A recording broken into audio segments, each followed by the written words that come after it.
The Jewish nation is not based on race. The Jewish nation is not based on ethnicity. The Jewish nation is based on culture and religion. The Bundist movement includes both religious and non-observant Jewry. The political position of the Jewish Bund is not anti-religious. The political position of the Jewish Bund is non-religious. Chabad is a problem, no doubt about this, but they got one thing correct: outreach. Yet they never cut off Zionists who seek to give Judaism a cure, as if being Jewish was some kind of infection. Occidental secularists, who have their hands in Hollywood and the vile statist governments of America and Israel. Capitalists who are involved in dirty business and mafia exploitation of the poor. Americanists who pretend that no injustice has been carried out against the Native American peoples. The policy of the Bundist movement are orthodox in nature. We will take over the modern Orthodox Jewish institutions. First, by instituting our own Jewish outreach centers, then by strangling all Zionist control over the modern Orthodox Jewish institutions. All those who seek the ultra-Orthodox Jewish way of life, we will direct them towards Neturei Karta. Rabbi Moshe Hirsch was a member of Neturei Karta. I am as uncertain, very uncertain, as to when this news clip aired. I mean, I could make a guess, but I don't want to risk inaccuracy, because I do think I know when, but I'm not entirely sure. So because I'm not entirely sure, I won't risk giving a date. But I've been very aware of this clip for a while. That's before it became known on YouTube. So what I know for sure is that at the very start of this film, the person studying with Rabbi Moshe Hirsch is his son, Rabbi Meir Hirsch. Rabbi Meir Hirsch. One of the best features of Neturei Karta is that they accept both Hasidim and Miknagim within their membership. They may even take strands from the Sephardim. Neturei Karta leaps beyond sectarianism within the ultra-Orthodox. And so, the fact that Neturei Karta disqualifies Chabad, which was known as an ultra-Orthodox sect of Judaism, the fact that Neturei Karta has disqualified Chabad some time ago says much about that situation, as they are very non-sectarian about the ultra-Orthodox positions. Anyway, in early February of this year, of 2018, Rabbi Meir Hirsch was interviewed by Dr. Weisfeld in the city of Jerusalem.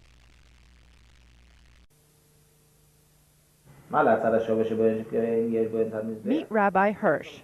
I am the Minister for Jewish Affairs. But not in Israel. He's the Minister of Jewish Affairs in Palestinian leader Yasser Arafat's cabinet. He's the Palestinians' rabbi. The state of Israel will never have the right to exist. The Jewish nation will exist in the Holy Land when God redeems the Jewish people through his Messiah. Rabbi Hirsch thinks Yasser Arafat should rule the Holy Land, not the Jews. The English were here, they left. The Turks were here, and they left. And we were left stateless. So when Mr. Arafat says, I am setting up a kosher state and a kosher sovereignty, what could be better?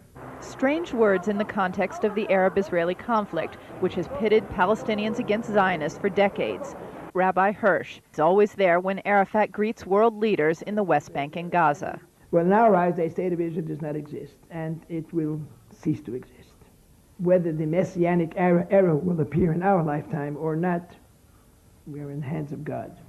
Alright, so now as for this next clip, which also has Rabbi Moshe Hirsch in it, and you're also going to see in the same video Yasser Arafat.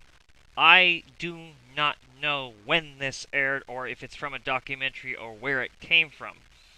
However, the previous one, as I stated, I had seen it several times, and I know about Rabbi Moshe Hirsch, who is dead, sadly. but his son is alive and has taken over his position. But anyway, I don't know where this next film came from originally, but I do know that it was posted on the Naturia Carta's YouTube channel, as that's where we had gotten it from. And it's a matter of public information, so it fits perfectly fine with this documentary, and I do want everyone to see this.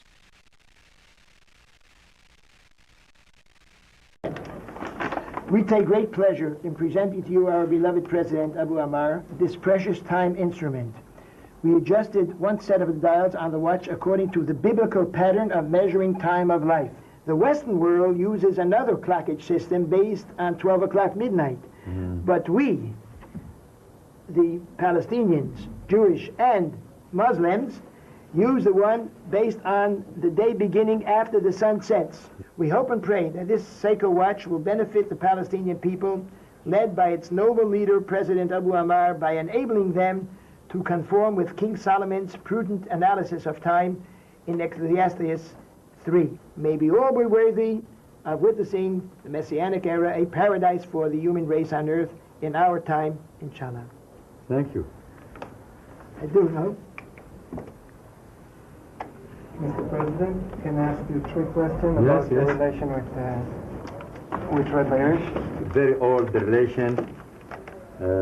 We can say that more than 20 years ago. You appreciate him? Yes, and I am very happy to have. I am very proud to have this relation with him. What you can tell us about Red Irish? He is my brother, and I used to call him my father. The road is long.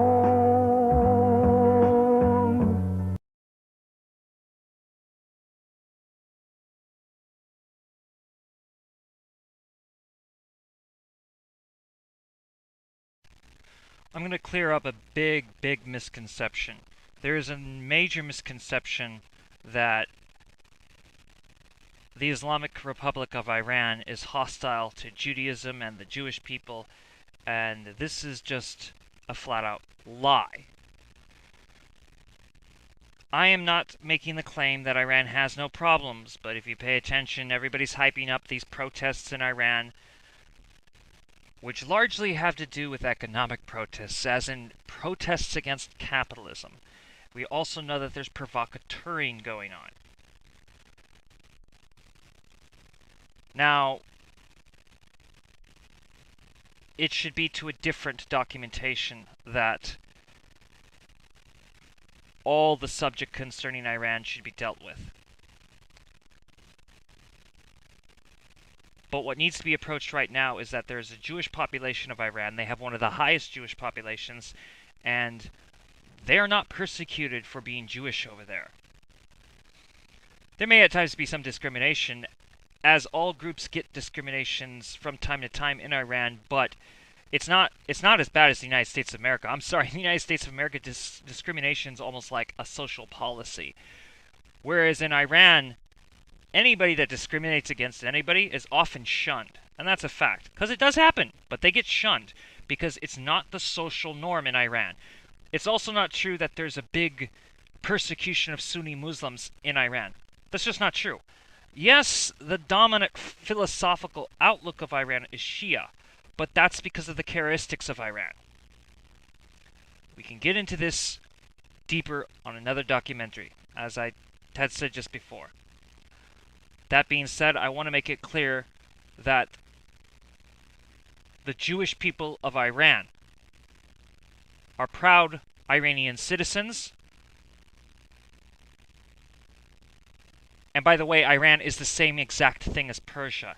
And if you know anything about Judaism, the strongest root of Judaism is not Greek civilization, and it's not even the Babylonian civilization that came before Persian dominance. It's Persian society that really kicked off Judaism. You should read the Book of Esther. Whether it's an allegory or a myth or completely literal is not really relevant. Again, the Bundist movement is a political organization, a political movement, a political drive. in defense of Jewish autonomy, okay? But one cannot escape the fact that Judaism is a cultural religion and no Judaism equals no Jewish person, all right? But Bundism is a political position.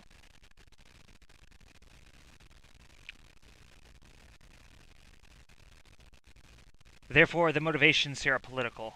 So we have a hostile state of Israel that's constantly trying to provoke Iran. Iran has a right to defend herself. I'm going to make that clear. Iran has a right to defend herself. No one should have nuclear bombs, period.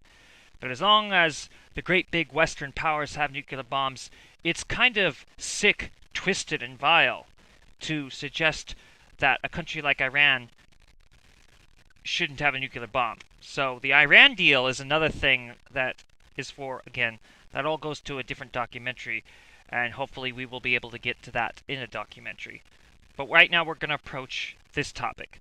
The Jewish citizens of Iran, who are, by the way, proud citizens of Iran. The Jewish citizens of Iran are very proud to live in Iran.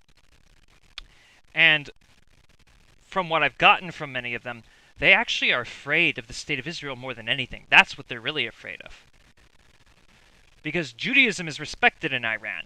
It's not as respected in the state of Israel as a lot of people are led to believe, as they are deceived to believe.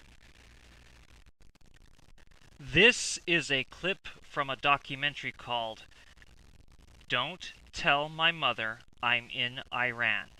This aired on National Geographic in the year of 2008.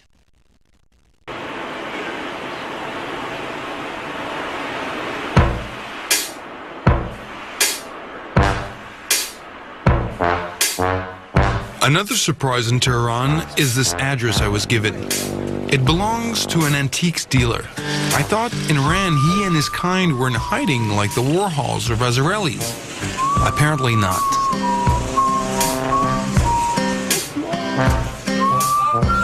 Hello, bonjour. Hello, hello, welcome, welcome. Ça va bien?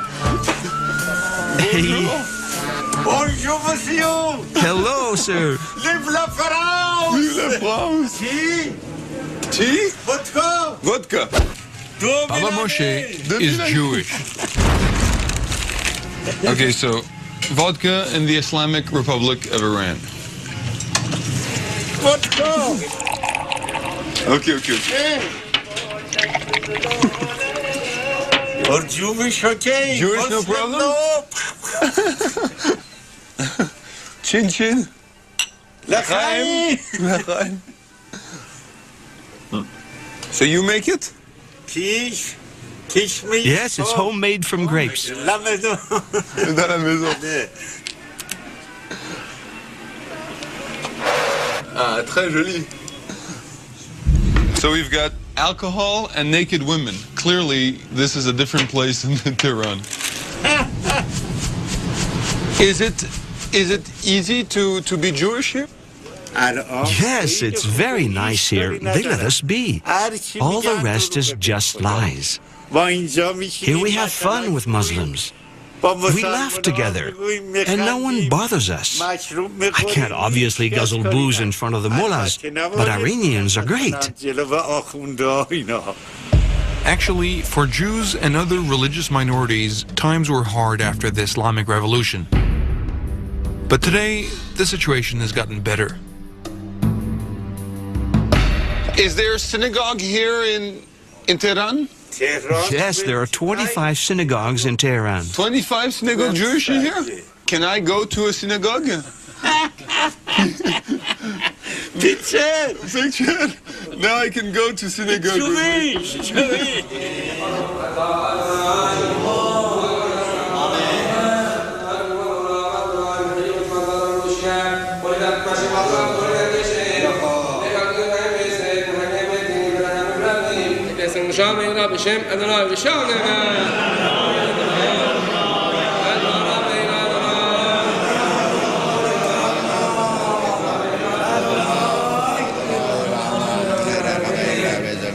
So I'm here in the heart of Tehran, in the capital of the Islamic Republic, and this is one place I never thought I'd get to wear a kippah. I'm in one of the biggest synagogues of the city, and it's true that it's hard to imagine that there's a Jewish community in a country where the president says that he wants to destroy Israel. I've been invited here by Siamak Mercedeh, one of the pillars of the Jewish community.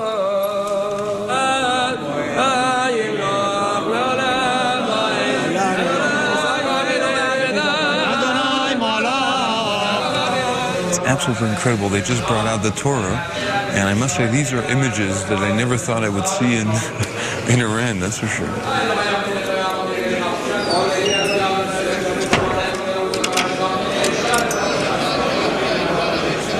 This is really incredible to meet an Iranian Jew. I never thought I would. How is it to be a Jew in Iran?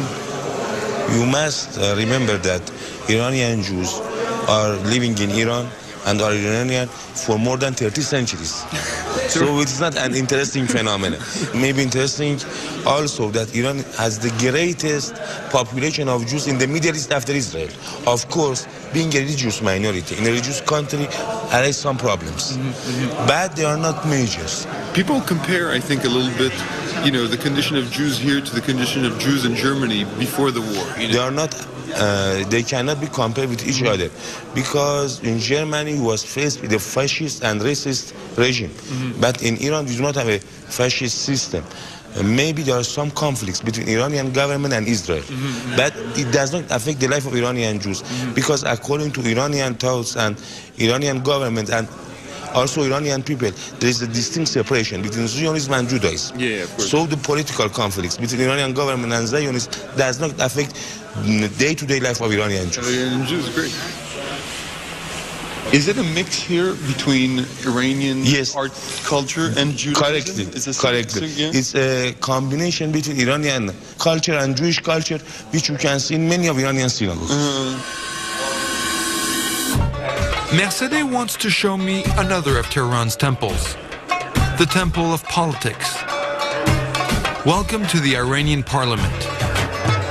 The constitution here guarantees that every ethnic and religious minority has a parliamentary seat. And Mercedeh represents Iran's 25,000 Jews. Here I am inside of the Iranian parliament, and I mean, what is surprising about Iran is that Iran is a democracy. It's an Islamic democracy with its own rules, but it remains a democracy. And in the region, the other big democracy is Israel, obviously with its own rules also. Mercedeh is rarely at a loss for words, but he never drifts far from Iran's political line. You feel also the ambition of Iran to become a world, a power. Of course, Iran is a power at least in the region and the Middle East, and no one can do anything in this region without respecting the benefits of Iranian people and Iranian nation, of course. Yeah, Iran is a democracy, right? Yes. Israel is a democracy. Yes. So why can't these two democracies find a common ground? Israel is a new country which is formed by the forces from outside the region. But Iran is an old country with history roots many years ago. So this cannot be compared with each other. Of course, in Israel you say that many different people are victims of homicide and victims of intolerance and victims of obligation. You mean the Palestinians? Yes. Yes, yes. I think it's the first time in my life that I hear a Jew criticizing Israel. It's not the first time. I think you must change your idea. You can see the many people in the Jewish population in different parts of the world who are criticizing the Israel. For example, Noam Chomsky. Yeah, Noam Chomsky, yeah. Or other different people. For example, the Progressive Association of Jews in Europe is an association which formed at first to fight against fascism. Isn't that interesting? That's, by the way, one of my favorite documentaries, as that documentary is completely factual. Especially as it intertwines with my experience of Iran. That's why I get a lot of ridicule, by the way, as I'm an eyewitness. I tend to shatter people's fictional universes they live in. I get mocked often personally for believing in myth, because people are like, well, you believe in science or myth? I believe in myth, but I believe myth is truth. But that doesn't mean I'm irrational. I know what reality is. So you may think that you're all great knowing this or that, but me, and others like me, have seen more than you. So, that's another thing about the Bund. The Bund is more concerned by what you know about this world as to opposed to what you believe. Although, within a Jewish context, we do care kind of about what you believe. So much as to whether you believe in God or not is not exactly it. Our concern largely is are you cultured in the Torah? Do you recognize that we belong to a society of a religious covenant, because that's what the Jewish people are, a society of the religious covenant of Mount Sinai? And once again, that's irrelevant whether you believe the events of Mount Sinai with Moses are true or not. Whether you believe it or not is not a Bundist question. It's the values of the Sinai covenant, the religious Sinai covenant and the Torah culture. That is largely what defines, not largely, that is what defines world Jewry, and that is what defines Judaism. By the way, no Judaism, no Jewish. No Judaism, there's no Jewry, okay? So, I do hope people go to and order from National Geographic that documentary, because it's really good. The name of the documentary, once again, is called Don't Tell My Mother I'm in Iran. I strongly suggest you watch it. Now, I will direct you to a news clip. This news clip came out on September 16th of 2016. Please watch. Former U.S. Secretary of State Colin Powell's emails were recently leaked, and the latest revelations have come from them in confirmation that the U.S. is well aware of the real extent of Israel's nuclear arsenal. RT's Paula Sleer has the details. If you look at this leaked email correspondence of the then U.S. Secretary of State Colin Powell, what certainly is clear is that Powell acknowledges Israel's nuclear arsenal. Now, this has always been an open secret, particularly between the United States and Israel. It is, if you can call it, nuclear ambiguity. Here in Israel, whenever you question Israeli politicians as to whether or not Israel has nuclear weapons, they always answer with the standard no comment. And this is so as not to confirm or deny, and also leave a question mark as to how many nuclear weapons Israel has, if indeed it does have. But what we see in this email correspondence also is Powell rejecting at that time assessments that Iran was a year away from building a nuclear bomb. Powell also goes on to say that Iran's nuclear arsenal and rational self-interest meant that the construction and the testing of any kind of Iranian nuclear weapons would be a harshly unlikely policy decision by the Iranian leadership. Take a look at some of the correspondence. Anyway, Iranians can't use a nuclear bomb if they finally make one. The boys in Tehran know Israel has 200, all targeted on Tehran. As Ahmadinejad said, what would we do with one? Polish it? Now, Powell has not denied the authenticity of the email correspondence, but what is interesting is that parallel to this correspondence and these assessments taking place, the United States introduced many harsh measures against Iran for allegedly trying to build a nuclear bomb, while at the same time critics would argue Israel was safe and secure. There were also questions being asked as to whether or not the United States is knowingly violating its own laws. There is a lawsuit that has been filed in a federal court in Washington, D.C. And according to this lawsuit, the United States aid to Israel is illegal because under another law, any kind of American aid that is given to a country, a nuclear power that has not signed the Non-Proliferation Treaty, is illegal. And Israel, of course, as you know, is not a party to the Non-Proliferation Treaty. As of yet, there hasn't been any comment here in Israel. We've been trying to reach any kind of politicians, but of course it is the Sabbath, and at the same time it's highly unlikely that their standard response will again be no comment. You know, in retrospect, I cannot help but think about the American crisis that happened in World War II after the Pearl Harbor bombing, where Japanese American citizens, who almost all of them were loyal not to Japan but to the United States of America, they were stuck in internment camps. They didn't do this to all the German American citizens or all the Italian American citizens. They only did this to German American citizens and Italian American citizens that they confirmed were in pro-fascist groups. And then you have the Wall Street guys who really were part of an attempted fascist coup against FDR, and not a single of them seem to have gotten prosecuted. That's interesting. But almost all the American Japanese citizens were put in internment camps, and there's been pretty much almost no, if none, that is, no evidence of any dual loyalty. Yet, dual loyalty is okay when the subject of the State of Israel is concerned. The reason for this is simple. Americanism and Zionism come from the same root. You see, Zionism isn't Jewish.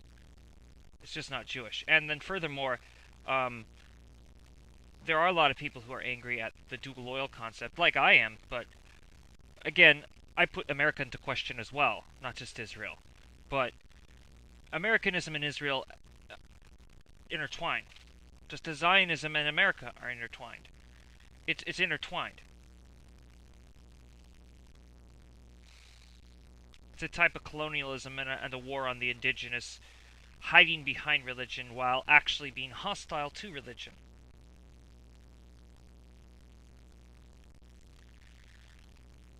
That being said, Iran has a right to defend herself. Just so nobody gets this confused, I'm also fully aware that during World War I, which back then was called the Great War, during this World War I period, there was a massive anti-German sentiment throughout the United States of America. Okay? I was referencing World War II. I shouldn't be so long-winded, but I already know which kind of audience is going to attack this documentary. I know how many sides. I'm going to get the Zionist backlash, I'm going to get the anti-Jewish backlash, and the Zionist anti-Jewish backlash. I'm going to get backlashes everywhere. I'm also going to get the pro-blind, shrink-wrapped brained Americanists yelling at me, and of course the Americanists who are in denial that they're Americanists, and the Americanists that are proud Americanists. I'll also get the confused constitutionalists that should actually have a higher perspective. I do have faith that the real constitutionalists will understand this documentary and cherish it as a valuable piece of dissent and free speech. But I won't hold my breath. You know, you got a lot of rhetoric, but let's just face it, Alex Jones, if you remember, he used to use a lot of constitutional rhetoric, but then again, he always used whatever was good for his conspiracy theorist market. I don't lump all the conspiracy theorists together, just so you know, but it is a market, and Alex Jones is probably at the top of that market. He probably has monopolized the conspiracy theorist market. And that's not a Jewish problem. That's a capitalist problem. I have allies in different political groups that say he's a liberal Americanist. Maybe he is a liberal Americanist, but really what he is he's basically hiding the real conspiracy of capitalism, as that's what his business is all about. That's why he always calls genuine capitalism crony capitalism. And, you know, there's that trend of calling genuine capitalism crony capitalism, or calling it corporatism. Even though corporatism is not possible in the United States of America, if the fascist tendency known as corporatism was ever to arise in a country of the West, it would be in England, by the way. American fascism could never be corporatist in nature. Most people have no clue what that stuff means. And they quote Gregor Strasser, saying he was the enemy of the capitalists, but then claim that Hitler said it. There's all kinds of crazy crap going on by the internet dummies. Now, I understand the internet is a great tool to put out information if you know how to play the popularity contest. But anybody can say whatever they want for the most part, and that's kind of why you have to question it.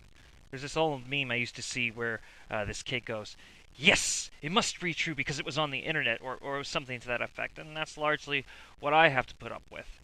Of course, I've caught several of the people who heckle me and yell at my friends and my allies. I've caught several of them in the act of actually turning out to be spooks, or otherwise known as feds. That means agents obviously being paid by a corporation or probably working for some intelligence agency. That happens more on the internet. And that's the more high-tech COINTELPRO that we're dealing with today.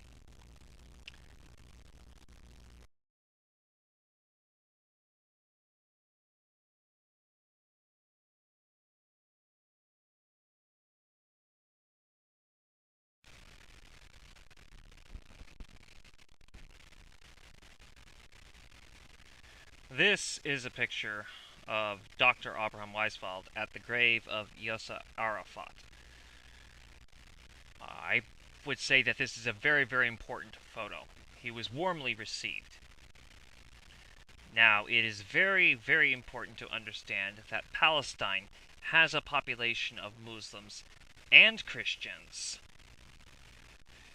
And there's even a Jewish population. And I'm not just talking about ancient Israelite groups like the Samaritans. There is a Jewish population of Palestine. You can even say that although Palestine is the land of Jewish, Christian, and Muslim, it's also the land of Druze and Samaritans, which you'll find that that's related as well. You get back into the antiquity of this group, there's a lot more to be seen than what is promoted. And in fact, it's shocking that people who hide behind scriptures don't seem to realize this. And I'll tell you why. It's because they're not reading scriptures. Just go to a Pentecostal rally. You'll notice that all the guy is doing is holding a Bible in his hands and yelling at you. And if he reads any verses, it'll be more than 2 or 3 verses. Then he'll accuse the Catholics of not reading when actually they do read.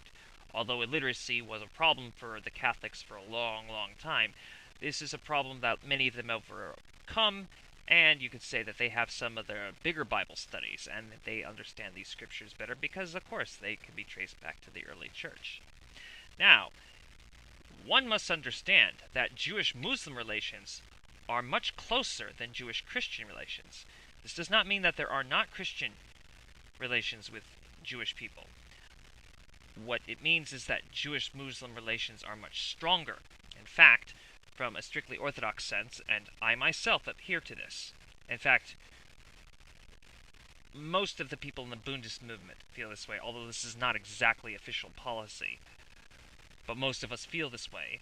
Most Jewish people would feel very dirty walking into any type of Christian building, referring to a religious building or even a charity building. Coming from an Orthodox perspective, I myself adhere to that. I cannot walk into a Christian parish without feeling dirty. As no, the Jewish religion and the Christian religion are not innately enemies.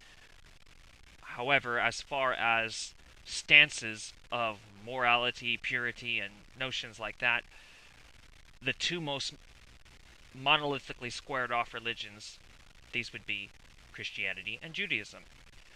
The two closest religions of all time would not be Buddhism and Hinduism, or Taoism and Confucianism, or Sikhism and Jainism.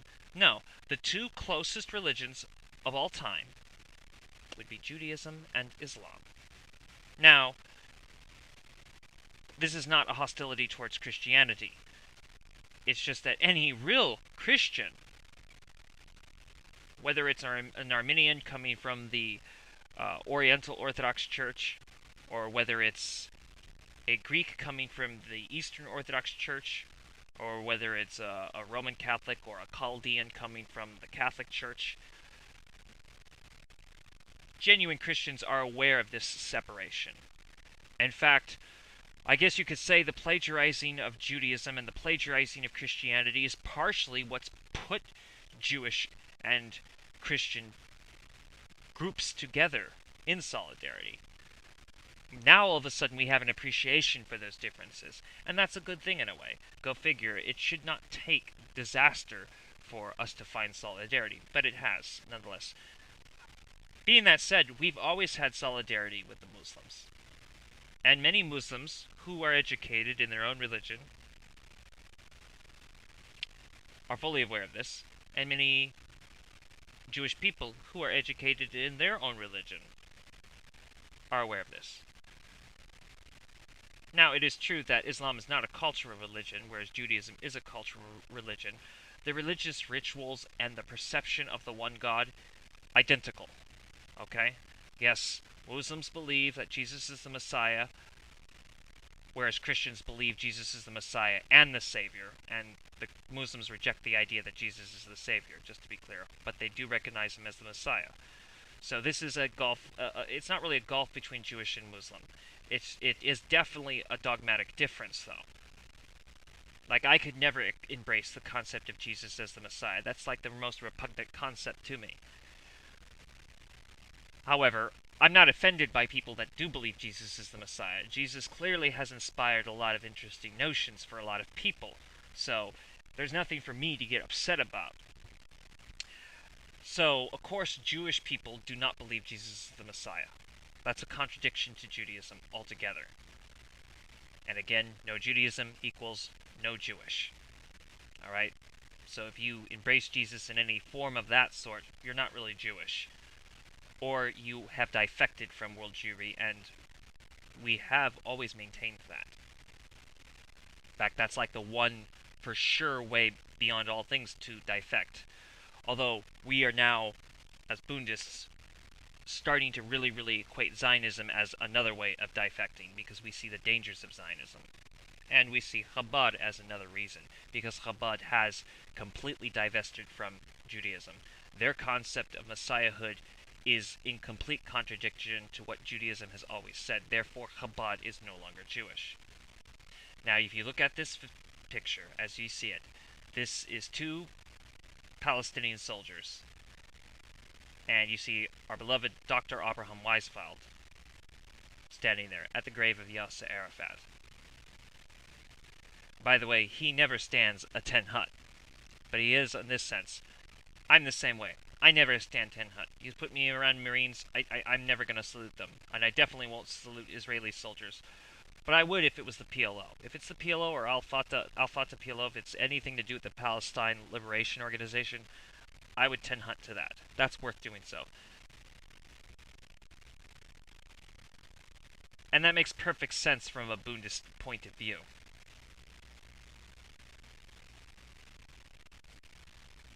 This is the mandate to proclaim a permanent dismantlement of the State of Israel. The State of Israel has proven to be a threat to the Jewish people, the Palestinian people, and its very own citizens, having rogue foundations hostile to world Jewry, the indigenous Palestinian population, even showing many cases of Ashkenazi racism towards the Mizrahim and the dark-skinned African refugees. Palestinians suffer under apartheid. The Mizrahim and the dark-skinned African refugees suffer under Jim Crow and Jane Crow social norms. Proclamation 1. All of world Jewry is called Israel, therefore no country has the right to use that name. Proclamation 2.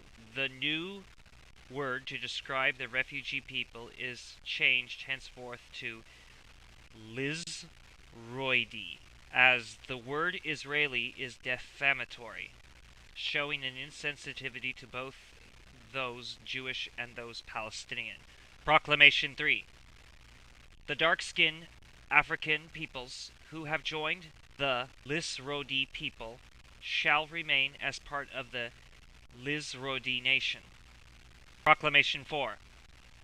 Number 1. Funding for all Israelis who want to leave. Number 2. Right of return for the Palestinians. Number 3. Ending the Zionist right of return. Number 4. End of the apartheid state calling itself Israel. Number 5. Foundation of a multinational democratic federation. No more State of Israel. This project is called the Palestinian Hebrew Democratic Federation. Okay, so now I am going to make a word about something here that you should hear. Neturei Karta, as it is known, and once again, everything that I espouse to you, everyone, in this documentary is a matter of public record. Now, the then Prime Minister of, I believe that was his position, of Iran, was met with by Neturei Karta. Neturei Karta came to meet him. And this was a very, very important event. As I have already expressed what you should know about Iran. The Jewish people have a long history in Iran. It is definitely the case that our history with Babylon kind of predates our history with Iran. Iran being Persia, that is. However, is probably some of the best experience for the Jewish people. So, Babylon, sometimes bad, sometimes good. Then you have Persia, and that was really good. And then with the Greeks, sometimes good, sometimes bad. With the Romans, that's not a really good period for the Jewish people. Leads to the destruction of the Second Temple. Again, if you believe there was a first temple, if you believe that the first temple existed or not, completely irrelevant to our political position. But we can verify that the Second Temple at least existed. Well, one has to understand it was the Romans who burnt it down. Alright, so Roman history with Jewish people, not necessarily so good. As maybe what they were upset by is like a great number of the converts to Judaism were Roman, and maybe this pissed off the Roman establishment. Of course, the Roman Empire also had severe issues with the early church. It seems that as the Roman Empire went into decline, there was a lot of bigotry on their end. But anyway, hey, look, Celts would agree with me. The groups that they called the barbarians would agree with me on that. It's not a matter of bigotry, it's just a matter of historically being accurate, you know? So you're seeing here in this picture, Neturei Karta meeting with a leader of Iran, a very important leader of Iran. I don't want to butcher his name, so I'm going to try to say it as best I can. Ahmadinejad. Okay? I probably butchered his name. I'm not the best at Farsi. Farsi's not my... It's not only not my first language, I don't have that in my vernacular very well. My time in Iran was largely bypassed by speaking to people who could translate to me. Sometimes people in Iran will go out of their way to speak to you in English, if they can speak English.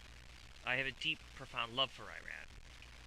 It's interesting that when you're hearing about the protests in Iran, they don't mention that the head leadership, the Khomeini, the current Khomeini, said that a lot of these protests are completely legitimate. The only thing they condemned was the violence. And that the press, by the way, the press, you know, the news media, not censoring it, and they're on the side of the protesters. Some of these protests I understand, especially because most of them are against the free market system, and I will not say anything about the feminist protests until the Bundist movement has come out with a statement on feminism, which is a very complicated issue as to whether the Bundist movement is for or against feminism. That's a separate issue, and that will be approached hopefully soon. So this next picture, anyway, is David Duke with the same leader of Iran. Now, again, I'm really trying not to butcher the guy's name. Ahmadinejad. Alright, he met with David Duke on the same day that Neturei Karta showed up. Now, what I will say about this is Neturei Karta was not necessarily thrilled that he was there. What you have to understand is that the whole reason why David Duke was there was to discredit Neturei Karta. This is provocateuring, this is infiltration, this is counterintelligence program. This is a COINTELPRO tactic. If you are to be discredited, they send in somebody that has a bad association. So all the people, even ultra-Orthodox Jewish people, mind you, all of which are against Zionism, were like, they might have been okay with it more if David Duke hadn't showed up. We have to call this out for what it is. That person is there to discredit you. As soon as you see it, you say that. Now, here's the thing that must be understood.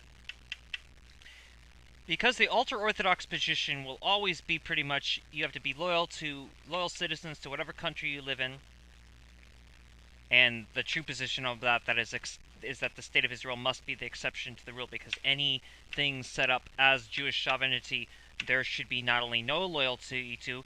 If you don't commit treason against a so-called Jewish sovereignty, you're violating Judaism.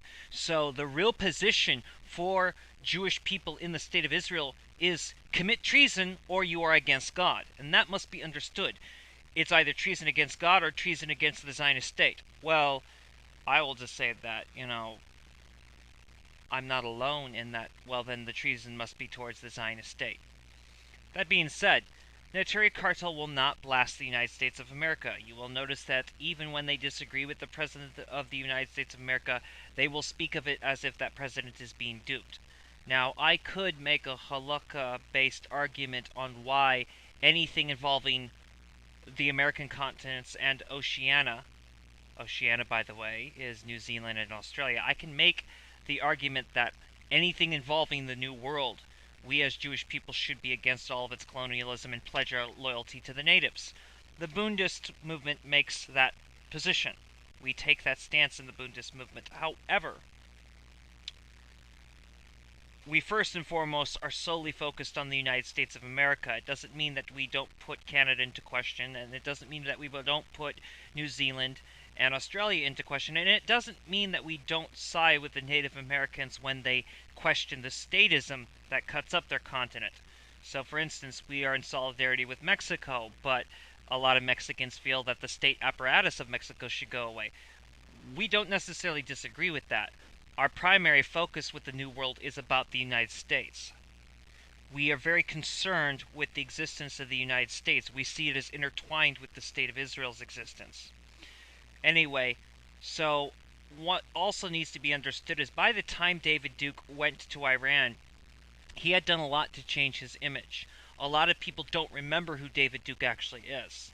Now, sometimes it's brought up to him that, yeah, he used to be in the Ku Klux Klan. Some of us speculate that he still is in the Ku Klux Klan and that he's a higher-up Grand Wizard and way higher up, that he might even run the entire Ku Klux Klan. That kind of speculation is not here for discussion and probably will never be here for discussion. But I can see why people think that. I'm not even saying it's wrong. I'm just saying because it's not verified and so far probably will never be verified, I cannot say too much about that, as we care about accuracy here in the Bundist movement. Now, what I will say without restraint is that this is COINTELPRO. It's obvious that this is COINTELPRO. David Duke showing up to Iran at the same exact time that Neturei Karta shows up at Iran, that is clear proof of COINTELPRO. It serves only one purpose. Not even to say, ooh, white supremacy is with Iran. No, it's simply to discredit Neturei Karta. Every time this happens, we should call out it for COINTELPRO.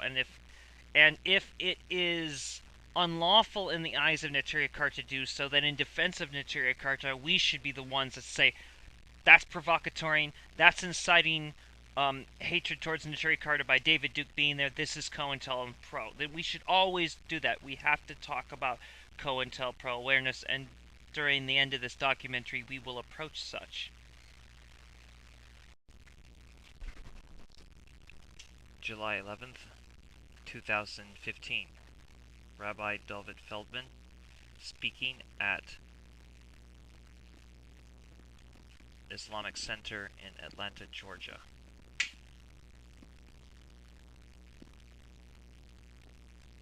Saturday, late evening, Shabbos. And I really appreciate, first of all, the host here, the Zanabiya Education Center, Education Islamic Center, and the Sheikhs, the Molana. I really appreciate you having us here. It's really an honor for me for the second time to be here to share with you some thoughts that you might not have the opportunity to hear elsewhere. First of all, I really relate to the point that the Sheikh mentioned before about having a religion hijacked, or having this face in front of a religion to get this false image. We very much relate to this point. We feel this in Judaism as well.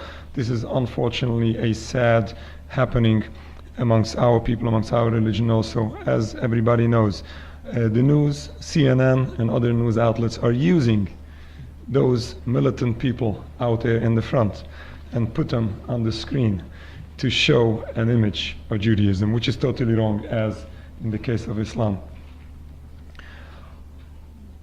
There is a question that many people ask: how come that we witness this occupation in Palestine already for decades? We witness these atrocities taking place for decades and in our time. It's not only what our grandparents told us, it's what we witness today. And still in all, very few people stand up to speak about it. People ask themselves, how come I don't do enough? And everybody asks this question. There are many answers to this. One of the issues I find is one of the greatest obstacles here is the issue that people would never like to fight Almighty God. Nobody likes to fight a religion. Nobody likes to fight an ethnic group, which ends up with the famous accusation of anti-Semitism. If you speak up against State of Israel, you're anti-Semite. And if you're Jewish and you speak up, then what? Self-hating Jew. That's right. Now, why? Why do people feel this way, and why would people accuse this way? And the reason for this is a very sad point. The point is the confusion between Judaism and Zionism. It's because the political movement of Zionism had succeeded, are successful by confusing the masses. And as we spoke before, this CNN screen educates this. To have the people believe that Zionism, the political movement of Zionism, creating this political state, and the traditional religion of Judaism is all one and the same. Now, one of the famous issues that is always being raised, and it's so embarrassing and so painful, when we find Bibi Netanyahu standing in front of Congress in Washington, D.C. just not very long ago, standing up and speaking about verses of Judaism, and speaking about religious concepts. And we're talking about a secular Jew, doesn't observe anything within Judaism, doesn't fast on Yom Kippur, and nothing, doesn't keep the Sabbath, nothing, doesn't eat kosher, and would use religion to justify whatever he would like to present. I was once sitting on the international, it's the International Day of Solidarity with the Palestinian people in the United Nations. It's an annual day. And it was like 2 or 3 years ago. I sat in the General Assembly, and that Israeli ambassador to the United Nations stands up without a cover on his head, stands up and speaks about religion. How embarrassing. The famous quote I always say is the promised land. It's a land promised to the Jewish people. God promised the Holy Land to the children of Abraham, Isaac, and Jacob. It's a famous concept that everybody would use to justify all what Israel is doing. And if you criticize, then you're criticizing Judaism, you're criticizing the Holy Torah, you're criticizing God. God forbid. Now this is all wrong, and let's just stress on this one point, and that'll be enough, at least for short, to understand what's going on. And it's very important. Now the concept of the Promised Land is a true concept. It is in the Torah. God promised the Holy Land for the children of Abraham, Isaac, and Jacob. But this is one side of the coin. There's the second side of the coin nobody would speak about. And this should be considered falsehood if you just show one side of the coin. The other side of the coin is that it was promised to the children of Israel on condition. If you would remain in the land, in the level of holiness that God requires of you, you would remain in the land. Otherwise, you would be expelled. And this is very clear. It's twice a verse in the Torah. It says, "V'loisuki huretz eschem v'tamachem oisa." The land should not reject you because you defile it. In other words, if you would defile the land, then the land would reject you, basically. Unfortunately, this is what happened. It was several hundred years later. Let's go back a step. This promise was fulfilled. The Jews were brought into the Holy Land. This was 40 years after they were taken out from Egypt by Prophet Moses. 40 years later, they were brought into the Holy Land. And the promise was fulfilled. Several hundred years later, God was not pleased of the behavior of the people at the time. God warned the Jews through the prophets that unless they would repent to the level that God requires, they would be expelled from the land. And unfortunately, this is what happened. And this was by about 2,000 years ago, by the destruction of the temple, where the temple was destroyed and the Jews were driven into exile. Now, this concept of exile was considered a divine decree, not a lack of physical power. This was a direct divine decree. This was the will of God, and this was, sadly, unfortunately, but accepted by all Jews throughout all generations, without any exception. Nobody ever denied the concept of exile, and that, as religious Jews, followers of God, we have to accept this, whether it is comfortable or not. Now again, this was accepted by all Jewish people throughout all generations, until approximately 130 years ago, when these founders of the philosophy of Zionism stood up. And these people were not religious scholars, they were not Jewish rabbis, they were outspoken heretics, hating God and hating religion. They happened to come from Jewish descent, but they had no connection at all to the Jewish religion.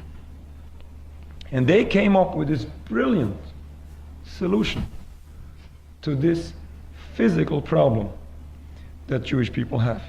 And they totally ignored that there is something religious behind all of this. There is something spiritual behind all of this.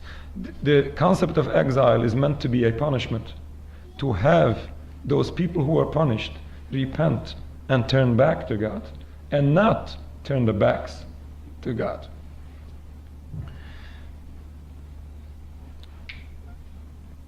Ever since the beginning of this philosophy of Zionism, all religious leaders, with a very small exception, maybe 5 out of all of them, and these all religious leaders opposed Zionism. The main Jewish community were in Europe at the time, Russia, and almost all religious leaders opposed it, including the religious community in Palestine at the time.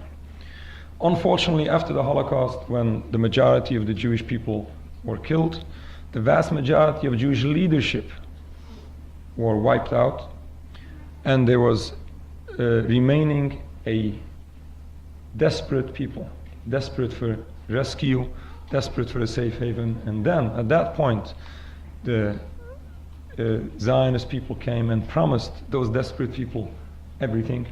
Just come to us and we'll save you. Many of them were ignorant. Some of them did understand what's going on, but they had no choice. We would not be the people to judge those people, but they were real desperate. And at that point, which is what, 70 some years ago, at that point, the philosophy of Zionism started to come in amongst the Jewish people. But again, it was opposed and still is opposed by masses of Jewish people worldwide. But we have to remember that this state of Israel does not represent anything Jewish. They would use all kinds of Jewish symbols. They would misuse Jewish verses, as I said before, to justify whatever they are doing and to justify all the criminal acts they are doing. They would do anything they can, they would use anything they can, they would do any falsehood possible to silence you, to silence me, to silence whoever dares to stand up and to condemn and to oppose what they are doing. For example, they're using the Star of David, which is an old traditional Jewish symbol. This was never meant to symbolize materialism. This is to symbolize the four corners of the world, the top and the bottom, where God rules over. This is considered a Star of David, going back to King David at the time. King David was a spiritual person. He wrote the Psalms. King David was not about a mighty king. He was about a spiritual king that led his people in spirituality. They usurped our name, Israel. They are using our concept of Jews and Judaism for what? For a wicked movement, and to commit all sorts of crimes, and on top of all, to turn their back to Almighty God. Nobody would say that this state of Israel is about religion. The most they can say is they would be a democracy and allow religion in their state, which is not true. They oppress religion. They oppress Jewish religion in the state of Israel. It's a secular movement, it's a secular state, and it's a state which is against God and against Jewish religion. Yes, they would allow it to a certain extent where they feel it doesn't affect them. Once the religious practice will affect their heretic movement, they would oppress it, and they do. They oppress our people in Jerusalem, they oppress our people in other places. When it comes to the point where they feel affected from what? From the practice of our religion. Now again, they don't represent the Jewish people, they don't represent Jewish religion.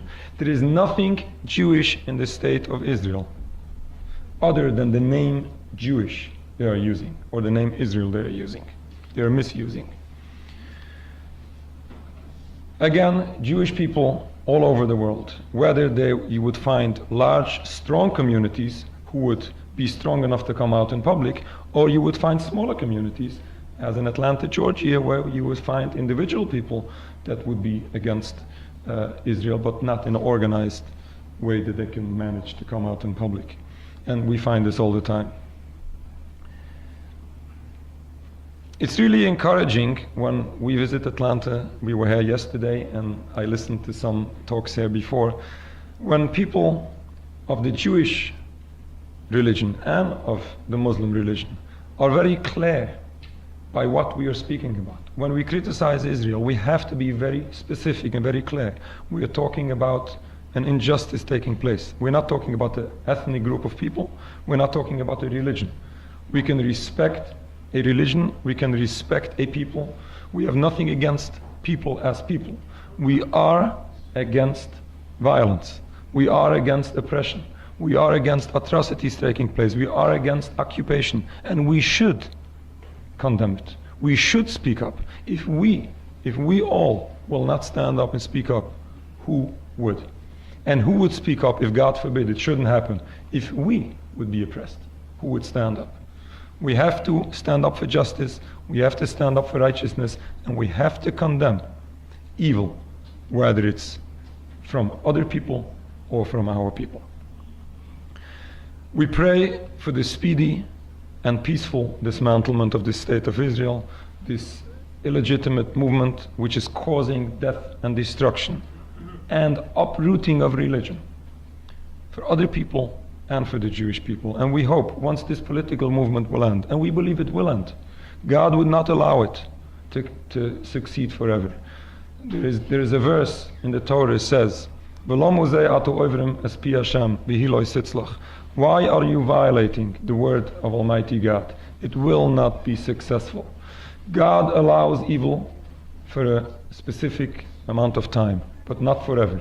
This will stop. We hope it should stop in our lifetime. We hope we should be able to see once again that beautiful peace that did exist amongst peoples from many backgrounds, from many cultures, including Palestine. There was a Jewish community, a minority, but a sizable Jewish community in Palestine before all this started. They were living in excellent peace. We have documentation on this. We have stories about this. And I'm sure you have from your communities many stories about this. And we should really look forward for the day when we can see this once again. And once this will be ended, then religious people would be able to practice their religion freely without all of this intimidation. Ultimately, we pray that the glory of the Almighty should be revealed throughout the universe. All mankind together should serve the one God in peace and harmony soon in our days. Thank you very much. Assalamu alaikum. Thank you.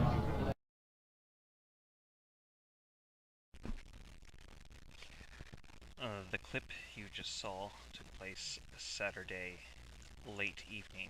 This took place right after Shabbos.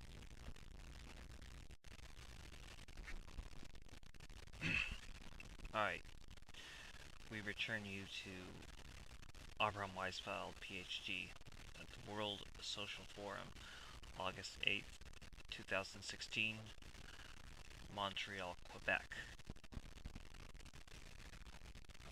This presentation will show flashbacks to the Land Day demonstration that took place on March 30th, 2016 at Al-Bazaria. Please watch. Matter of violence. I was in Nablus over the last period of time. I was living in Nablus together with Palestinians for 5 months during this last winter. And when I arrived, I found that the community center that I helped to establish a computer room for in 2011, when I was there previously, making public access computers there available for free to the internet for Palestinians in Nablus, had been raided by the military, and the soldiers went into the center in the middle of the night and took out all the hard drives from all the computers, stole a laptop, stole all the Wi-Fi keys, and stole the a memory stick of 1 terabyte. So I started working on rebuilding the computers, and the service that had been initiated there at the community center, which was broadcasting by internet radio Palestine news, on a bi-weekly basis. And this radio program started to become very popular, and the Zionist, apparatus became aware of it.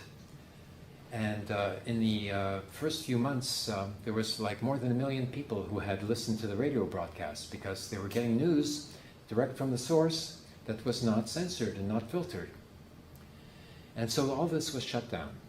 So I was rebuilding the computers, and then with the camera, I went out to all the various demonstrations and filmed them in order to document them and put them up on my YouTube channel, and established a YouTube channel for the Tanweer Center as well, to continue this medium.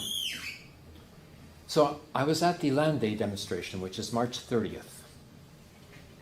And there, a peaceful demonstration, mostly with, an older generation of people holding banners and flags. There was no large numbers of youth, who were there, just to throw stones or anything like that. No stones were thrown, not even one stone. And this the Zionist army was there to stop the demonstration from marching down the highway to a village.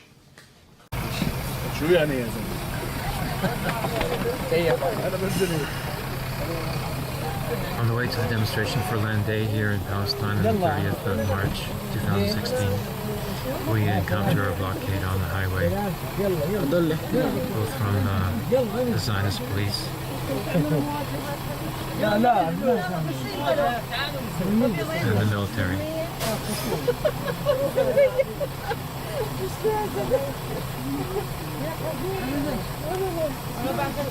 We go in any case.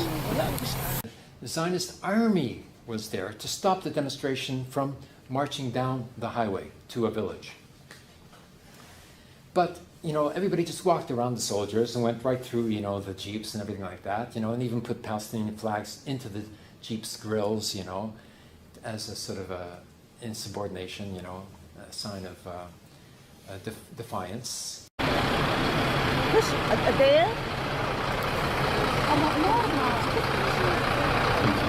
The Zionist blockade has stopped traffic entirely on this highway on the way to Tulkarem. Here's a demonstration right in front of the soldiers.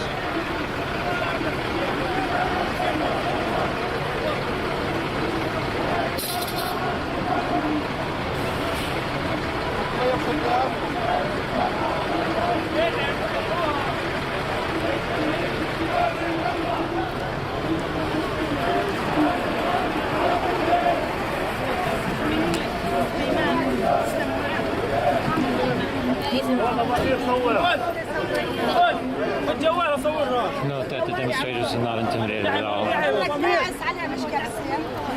are eager to take pictures in front of the soldiers.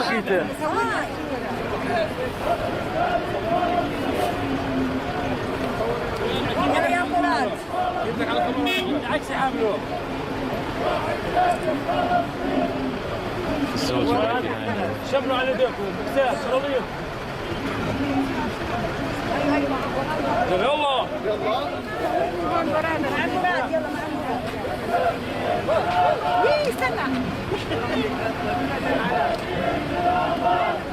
يلا خلص لا تدعس عليه والله انا عارف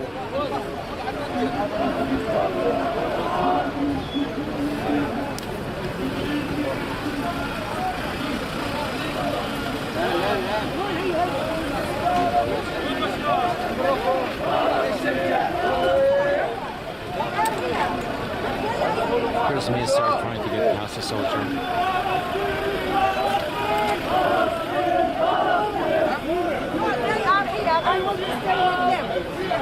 انسحاب انسحاب جيش الموت والارهاب جيش الموت والارهاب انسحاب انسحاب انسحاب انسحاب جيش الموت والارهاب جيش الموت والارهاب جيش الموت والارهاب انسحاب انسحاب جيش الموت والارهاب جيش الموت والارهاب وين ارجع؟ انتوا الناس شوف انت ارجع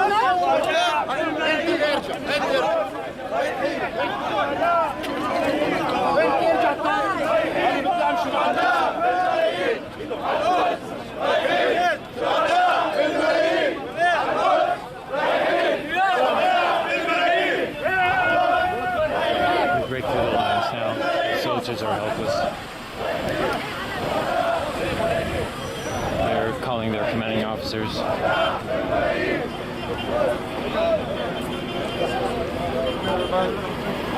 Okay, we've made it through the blockade.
What's the problem?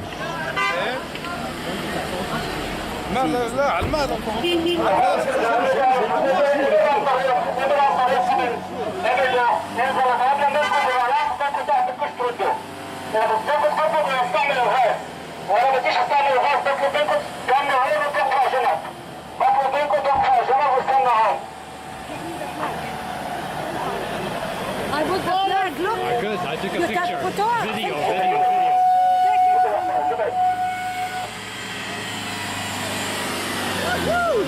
Look. Yeah. The Zionist army was there to stop the demonstration from marching down the highway to a village.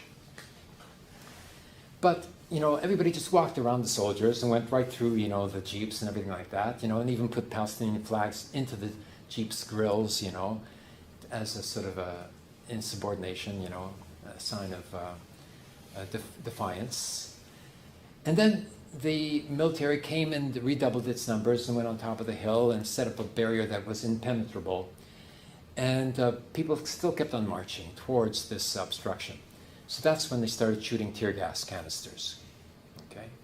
About big like this, spitting out gas from both sides, you know? That's the model that they use. More soldiers. More flags on soldiers' jeeps.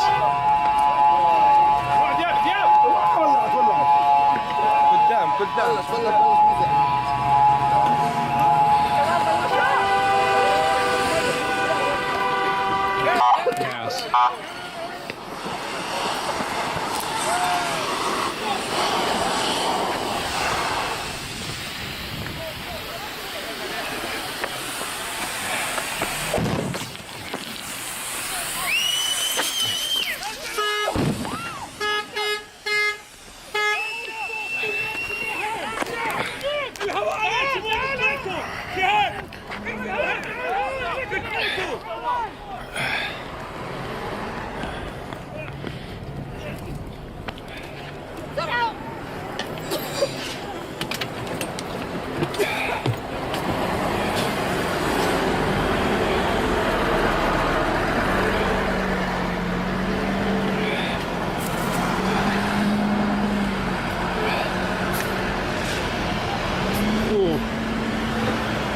Gas is too much for my eyes.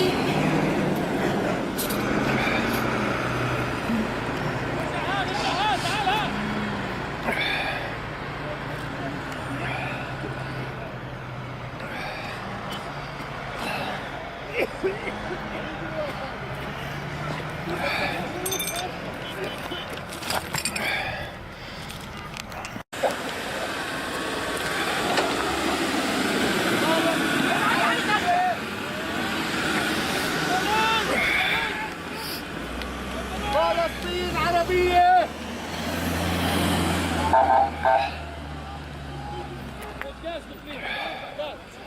اسعاف اسعاف اسعاف اسعاف اسعاف.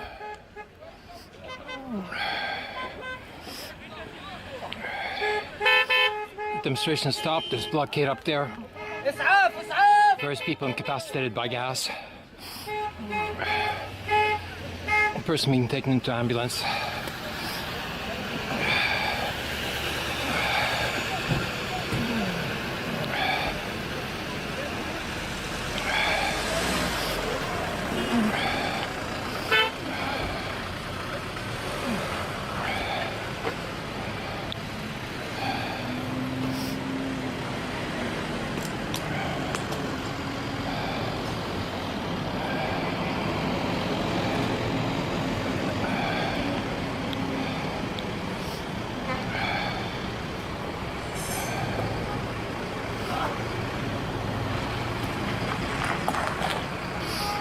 Highway's blocked again. There's all the traffic backed up.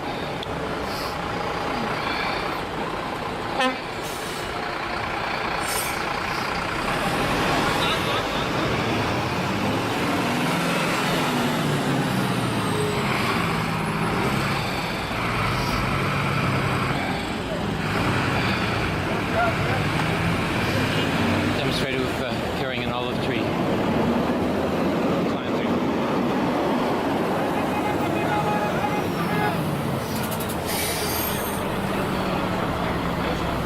يلا يا شباب يلا.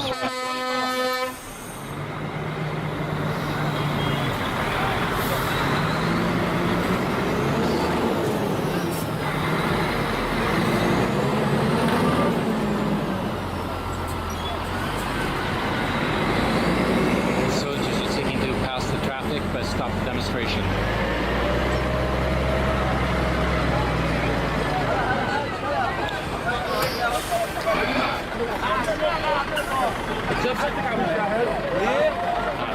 The demonstrator is back.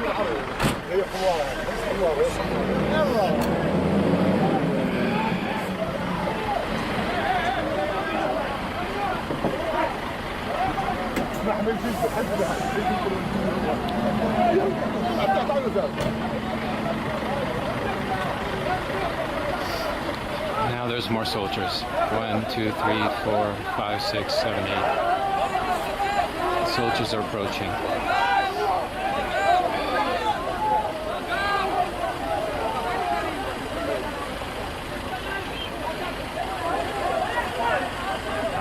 Approaching because the demonstrators are advancing. Oh, he's the one who's firing tear gas. He's firing 4 times. 5. Soldiers are throwing.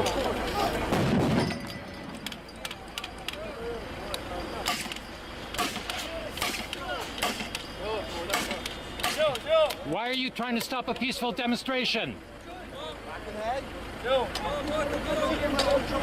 Peaceful demonstration. Let it pass.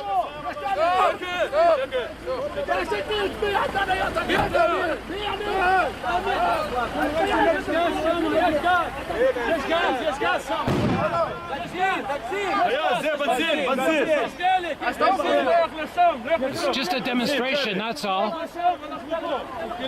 What's wrong with the demonstration?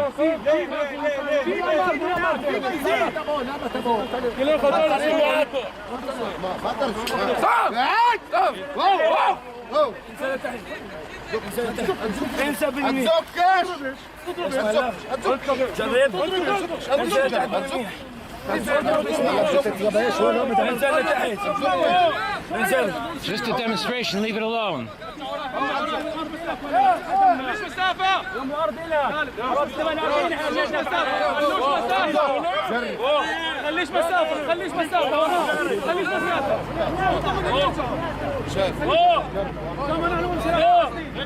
بدهم يضربوا مسيل كدموا عليهم بدهم يضربوا مسيل كدموا Demonstration advances.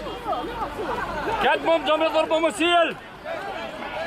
So there was, one canister that was on the middle of the road in front of me. People had retreated, but silly me, I stayed there, in front of the military. I kept on filming, as did a number of other people. So one young guy wanted to kick the canister away from himself, but he kicked it to the wrong side of the road. He should have kicked it to the side of the road, which was, where there was an incline going down, and it would have fallen down, but instead he kicked it towards the upside, of the hill, where I was standing, in the gutter, filming. So, of course, I kicked it back. And then the soldiers saw me, and I was fired upon.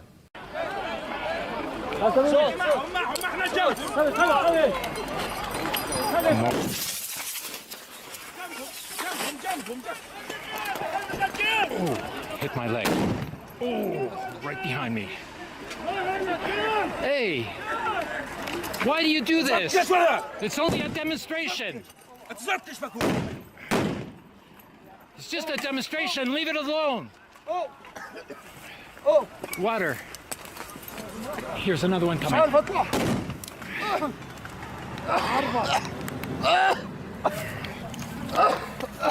Here.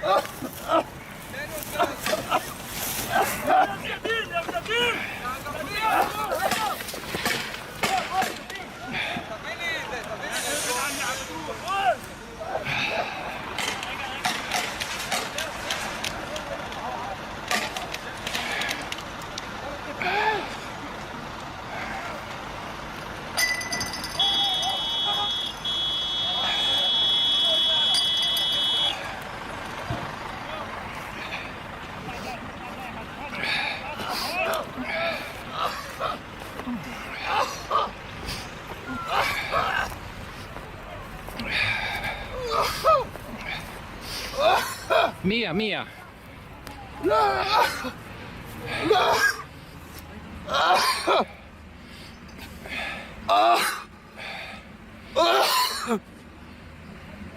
For the eyes.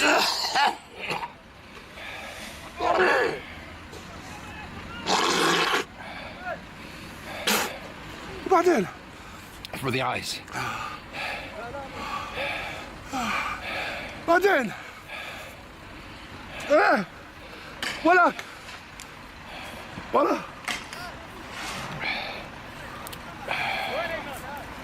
بعدين ولكم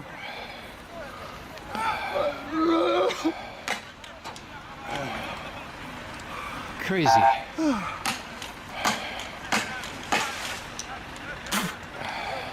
يا الله يا الله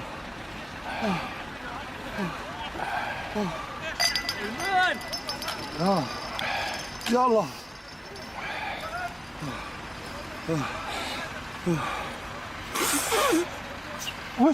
wait Okay. wait ايمن متوجه خذ خذ خذ خرب بيتي يا ايمن خذ جهاد There he is. لازم جبنا الخوذات والشغلات تبعتنا تعال هنا تعال هنا تعبت تعبت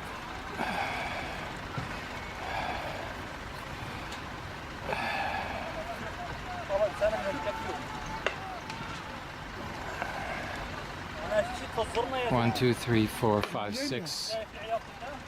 At least 6 vehicles. Now the soldiers are coming upon us.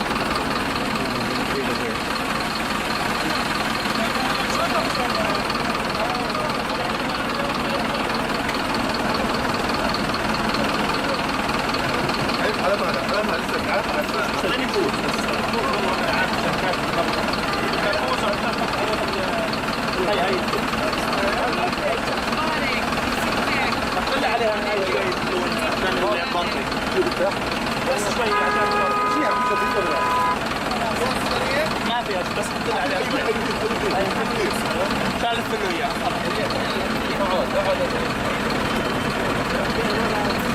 ما فيها بس هي ضربه يعني ضربه قديمه شويه لا هي القنبله عندك شظيه شظيه مرت هذا يجيب بسرعه يعني صوتيه وغاز يعني انه زي البيت الشظيه ما امين ايش مشكلة كيف ايش مشكلة نفس الشيء اللي خفف عليه ايش ما كان بسرعة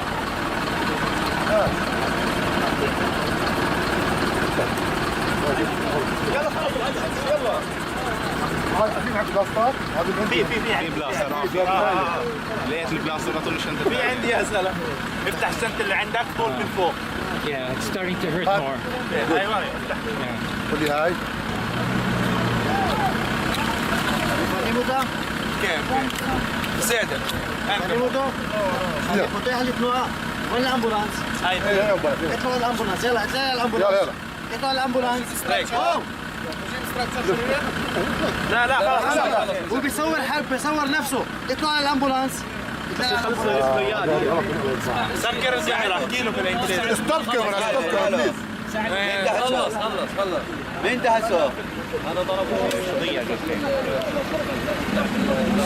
شوف كيف فتح يا يلا اطلع الامبولانس على الامبولانس خلاص ارميت هذول اعطيني خلص سكر شنطات نوديها على المستشفى هاي لانه هاي عندها استنى السؤال يلا اعطيني. And I was fired upon, and I was hit by a spherical bullet right on the bone here with the leg that I had kicked the canister, their sacred canister. And I was shot right here. And I didn't even notice anything at first, you know, because there's no nerves there. But then it started to swell, and the shock, it's a high velocity projectile, a metal sphere about so big covered in plastic. And they call it a rubber bullet. It sounds very innocuous, you know. But this is a high velocity projectile, and it causes damage. You know, if it hits a soft tissue, it will tear the tissue. If it hits an eye, it will destroy an eye. If it hits the skull, it will crack the skull and cause a major concussion. So these are, and they call it a non-lethal method of crowd control. And it's now starting to be used by the police in North America even, you know, because it's classified as non-lethal. However, it can be lethal, and it is a very severe, can cause very severe, injury to a person. I was in shock and didn't realize that I was in shock, which is, a symptom of shock. And I kept on working, went to another demonstration the next morning, went to a conference the next afternoon, and then the following morning, I thought I would climb up a ladder, and ended up falling 2 meters down onto the, stone floor. Ended up injuring my back, which I'm still recovering from, and hitting my head, going unconscious, and requiring 4 stitches to stop the bleeding. All because of that. So, and they talk about violence. The first violence is inflicted upon the civilian Palestinians by the Zionist military. Okay. Whether it's called crowd control or whatever, it's still violence. Then, when Palestinians attack, this is a war against the Palestinian people that is being conducted to the greatest extent possible, permitted, by the opposition that they have to endure. So, but when Palestinians retaliate against the military personnel, and spontaneously, Palestinians, young Palestinians even, go out and try to attack, a Zionist soldier because a member of their family has recently been killed. And Palestinians are shot with live bullets at demonstrations, non-violent demonstrations even, on an almost daily basis. And a Palestinian with some familial connection to a Palestinian who has been killed goes out and tries to retaliate on their own in a spontaneous fashion without the encouragement, of the political authority in Palestine that has been established from Oslo. They are called terrorists. On the matter of terrorism, first it is important to know the original Black Panther Party and the American Indian Movement was never terrorist. The Irish Republican Army is not a terrorist organization. The Palestine Liberation Organization and or Al-Fatah is not a terrorist organization. Hezbollah is not a terrorist organization. The Islamic Republic of Iran is not a terror state. Terrorism is simply the terror tactic used as a means of coercion. Furthermore, a terrorist is someone who specializes in terrorism. Carrying out the actions of one or two terrorist actions cannot make a person or a group terrorist. For example, it is known that it was an act of terrorism that helped the Palestine Liberation Organization and or Al-Fatah rise to public attention, yet such actions making any success are very rare. Another example being the Islamic Revolution that occurred in Iran. However, it is known that the Islamic Revolution was waged against a fascist regime. To understand the context of this, it is important to study the Iran-Contra affair. Although sympathetic to the cause of Iran, Gaddafi condemned the taking of hostages. Bundist thinking is in kin to that of Gaddafi on these matters. Genuine terrorist organizations, such as the Weather Underground, were 100% terrorist. How ironic that Bill Ayers, the terrorist, supports gun control, while the police have military weapons. Self-defense and revolution have nothing to do with terrorism. Terrorism is a counter-revolutionary tactic, and we in the Jewish Bundist diaspora movement denounce this worthless tactic.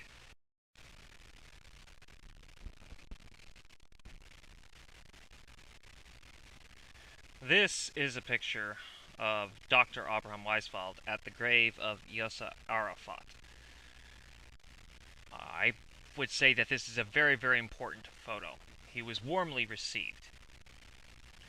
Now, it is very, very important to understand that Palestine has a population of Muslims and Christians. And there's even a Jewish population. And I'm not just talking about ancient Israelite groups like the Samaritans. There is a Jewish population of Palestine. You can even say that although Palestine is the land of Jewish, Christian, and Muslim, it's also the land of Druze and Samaritans, which you'll find that that's related as well. you get back into the antiquity of this group, there's a lot more to be seen than what is promoted. And in fact, it's shocking that people who hide behind scriptures don't seem to realize this. And I'll tell you why. It's because they're not reading scriptures. Just go to a Pentecostal rally. You'll notice that all the guy is doing is holding a Bible in his hands and yelling at you. And if he reads any verses, it'll be more than 2 or 3 verses. Then he'll accuse the Catholics of not reading when actually they do read. Although illiteracy was a problem for the Catholics for a long, long time, this is a problem that many of them have overcome, and you could say that they have some of the bigger Bible studies, and they understand these scriptures better because, of course, they can be traced back to the early church. Now, one must understand that Jewish-Muslim relations are much closer than Jewish-Christian relations. This does not mean that there are not Christian relations with Jewish people.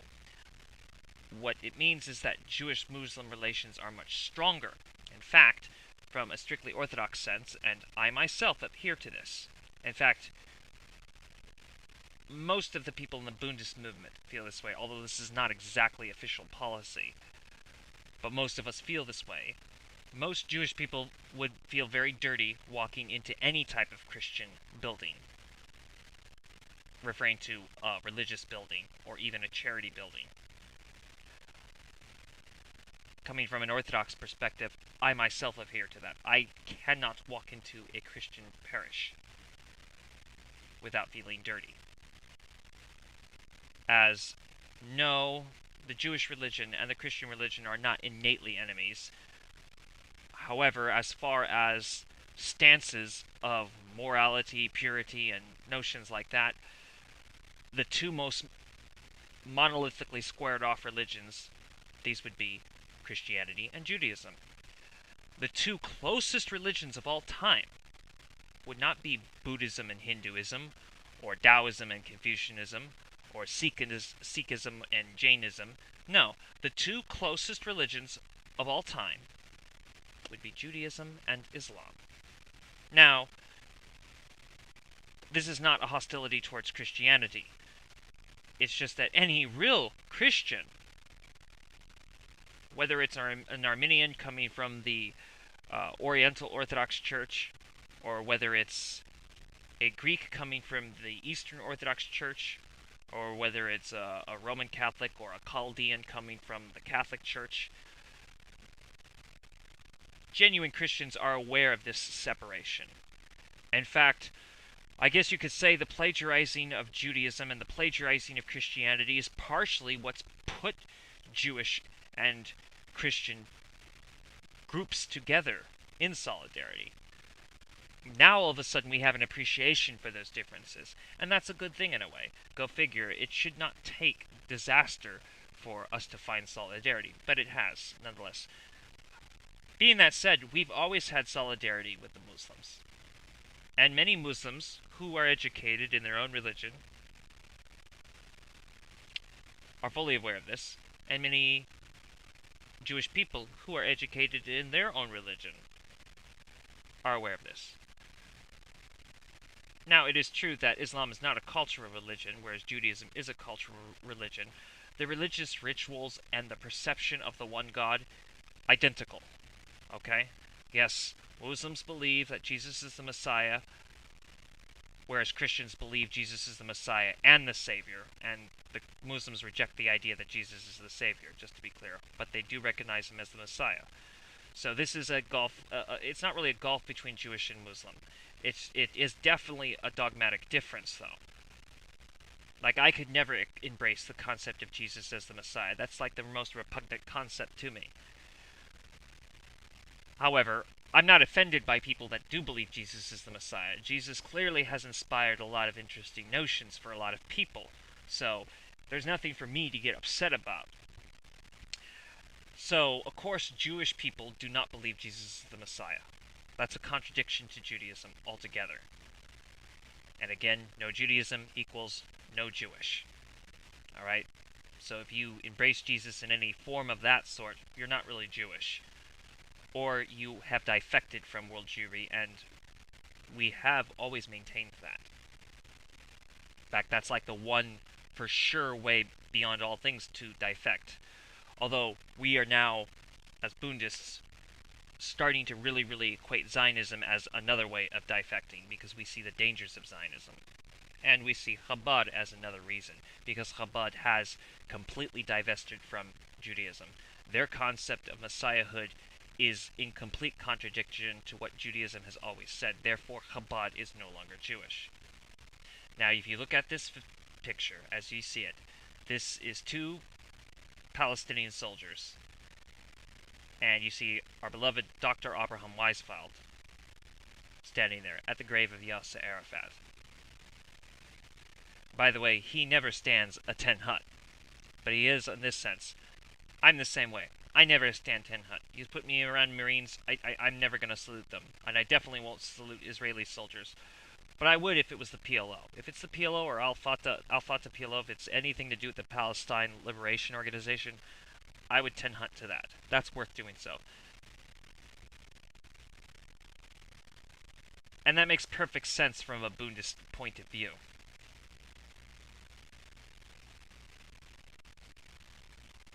The reason why it seems like the capitalist world is making it impossible to resist them is not because socialism does not work, nor is it because religion is something unpractical.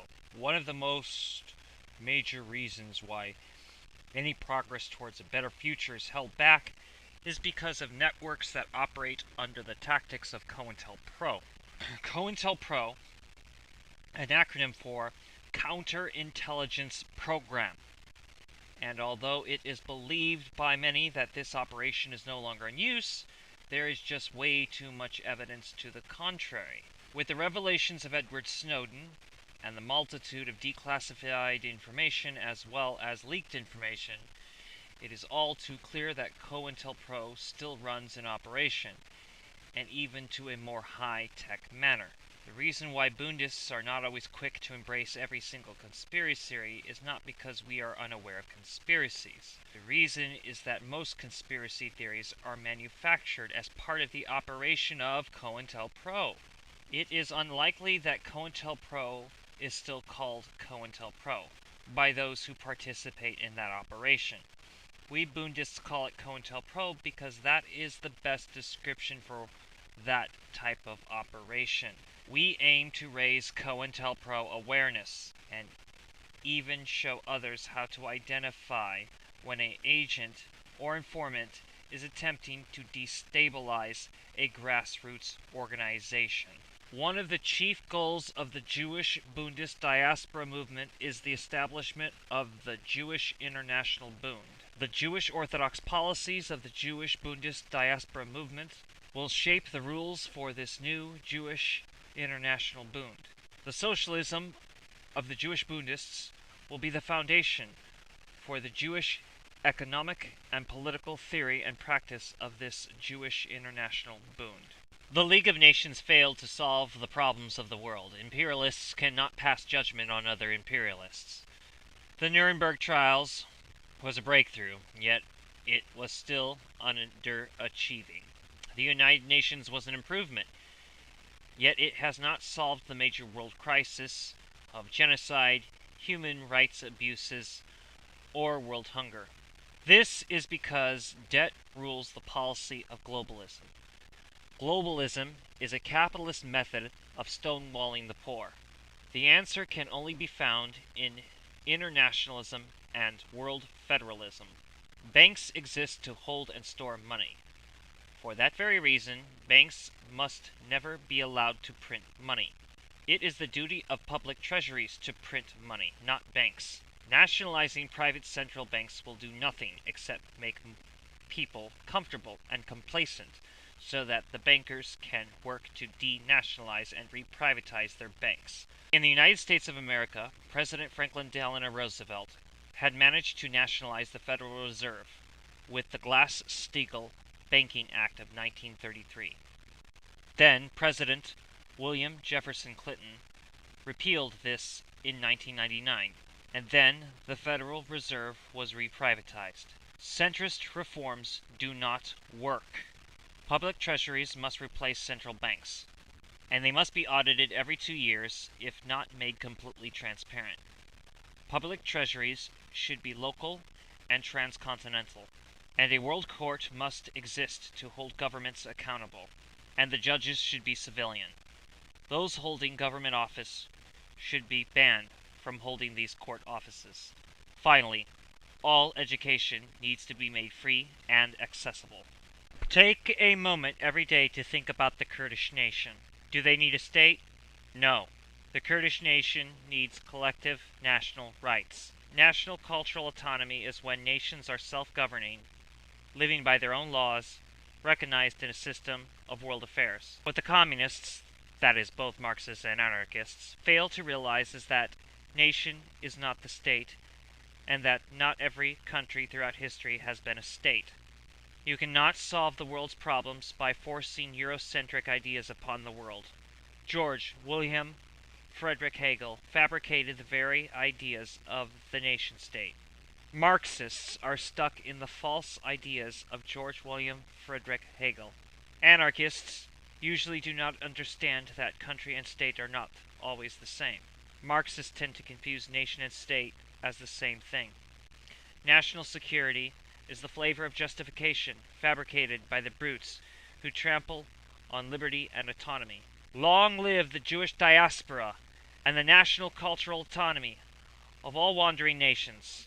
The state of Israel is not Jewish, and that state will never be Jewish.